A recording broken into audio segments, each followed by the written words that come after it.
Há em nós, na maioria das vezes, um espírito de reclamação, uma necessidade de reclamar sobre as situações e de achar que Deus está punindo, ou muitas vezes achar que as pessoas são responsáveis pelo que nos acontece. Não pensamos na perspectiva eterna, nem segundo os valores eternos do reino de Deus, e nem aceitamos muitas vezes ou duvidamos da soberania de Deus, do seu plano, da sua vontade e de querer nos usar para a sua glória. José é um exemplo, um testemunho claro da atitude que deveríamos ter, do posicionamento que deveríamos ter. Talvez tenha tido dúvidas para Chuchu. Talvez tenha reclamado, sim, talvez. Talvez tenha orado a Deus pedindo pelo livramento. Mas Deus tinha um plano, um propósito e o formou, o preparou para o papel que iria desempenhar na sociedade em sua época. E quando ele reencontra os seus irmãos, ele compreende tudo, todo o plano, toda a vontade, pelo menos é quando ele expressa isso. E durante toda essa jornada no Egito, ele em momento algum reclamou. Em momento algum ele deixou de desempenhar com zelo a sua função aonde estava. Seja na casa de Potifar, seja na prisão, não importava. No serviço que prestava às pessoas, ele fazia como para o seu Deus e era honrado por isso. Vemos lá em Gênesis, no 45, no verso 5, ele diz assim: Agora, pois, não vos entristeçais, nem vos irriteis contra vós mesmos, por me haverdes vendido para aqui, para o Egito, Porque para a conservação da vida, Deus me enviou adiante de vós.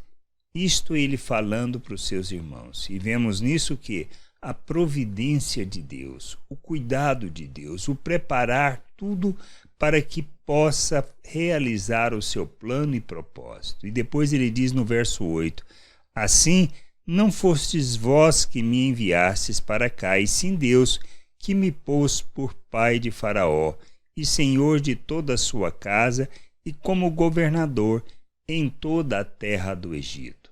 Se Deus não tivesse feito isso, as 70 pessoas da família de Jacó não iria para o Egito, não seria recebido, mas por causa de José, de quem ele era e de todo o plano que Deus havia elaborado, a família foi para lá e de lá saiu uma nação. Nós precisamos entender que as coisas acontecem na nossa vida não é por acaso. É a mão de Deus conduzindo. São os processos de Deus conduzindo. José fez alguma coisa para ir para o Egito? Não. Seus irmãos o venderam. Não estava no controle de José vamos dizer assim, o viver essa situação. Passou por dificuldade? Provavelmente muito mais do que nós tenhamos passado. Na idade de 17 anos, ele ficou 13 anos, ou até mais de 13 anos, até encontrar sua família novamente. Nós precisamos entender, nós precisamos olhar as coisas sobre outra perspectiva. Precisamos aprender e entender que as coisas não acontecem por acaso em nossas vidas. As circunstâncias, sim, elas acontecem sem que nós tenhamos qualquer controle. Mas nós precisamos entender que, independente do que possa nos sobrevir, devemos agir como José, ter a certeza de que é a mão de Deus conduzindo para que nós expressemos sua glória, revelemos o seu nome, para que manifestemos o Deus invisível ao mundo, para enchermos a terra com conhecimento da glória do Senhor. Nós não podemos ter atitude diferente.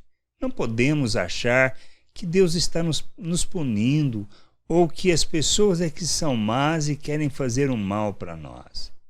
Não, precisamos olhar que é a mão de Deus conduzindo-nos no processo de crescimento, de amadurecimento, do revelar, de conduzir pessoas à salvação, ao conhecimento da sua vontade e ao entendimento do seu querer. Somos chamados para revelarmos o nosso Deus ao mundo, para sermos para louvor da sua glória, para expressarmos o seu reino, sua vontade e seu querer no mundo. Não existe outra coisa a fazermos. Não existe outro papel a desempenharmos que não esse, termos a certeza da providência de Deus, do seu cuidado para com o seu povo, sua família. Podemos até ser a oferta, ser o sacrifício em favor deste povo. Mas é para o crescimento da igreja, para o amadurecimento das pessoas e para que a sua glória seja revelada neste mundo. A gente precisa entender isso.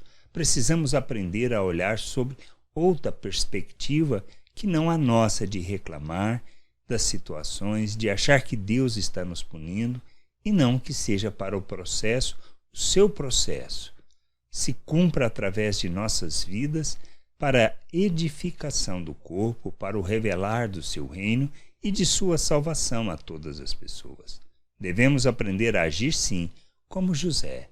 Ele é um instrumento, um exemplo para que nós sejamos testemunhas fiéis de nosso Deus neste mundo e do seu reino, enchendo a terra com a glória do Senhor. Que a gente possa entender e buscar cada vez mais o conhecimento do Senhor para a glória do seu nome. Graça e paz sobre a tua vida. Amém.